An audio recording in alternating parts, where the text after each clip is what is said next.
Mga kabalik, mga ka-mindshift, follow up tayo ulit sa Cabral Files issue. Pero neutral tayo at evidence-based ha. May tanong kasi ngayon ang maraming tao. Pinapakita ba talaga yung files?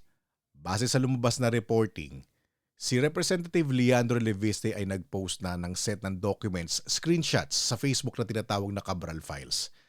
At sinasabi niyang ito ang ibinigay sa kanya ng late DPWH USEC Secretary Cathy Cabral. Ngayon kapag ganito ang sitwasyon, dalawang bagay ang dapat sabay na iniisip, authenticity at public accountability. Hindi sapat yung may files ako, hindi rin sapat yung questionable yan. Kaya ano ang sagot ng administrasyon ayon sa reports? Ang trust ng Malacanang sa ilang ulat, ipa-authenticate sa ombudsman ang documents. At may panawagan din na siyasatin kung paano nakuha ang files.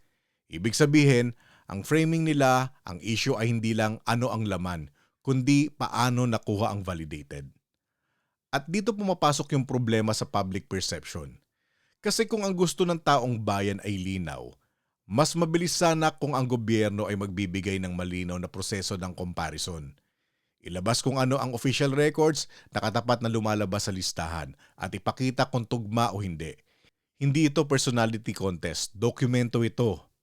Oo, may reporting din ng allegation mula sa DPWH side ng forcibly kinuha ang documents at kinopya ang files. At si Leviste ay nag-deny. Pero ang punto, kahit may debate sa how obtained, hindi pa rin nawawala ang core public question. Tugma ba sa official records o hindi?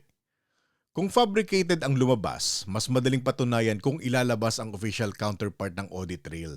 Kung totoo, mas lalo dapat itulak ang verification at due process. Kaya ang hinihingi ng taong bayan ay simple at reasonable, transparency na may sistema. Hindi ikot-ikot, hindi puro credibility fight. Resibo, laban sa resibo. Ngayon mga kabalik, mga ka-mindshift, tanong ko sa inyo, ano ang mas makakatapos ng duda para sa publiko? Una, full authentication path sa ombudsman o pangalawa, immediate side-by-side comparison ng official records versus lumabas na listahan with explanation? Mag-comment kayo. Gusto kong malaman kung anong klaseng transparency ang gusto nyong makita.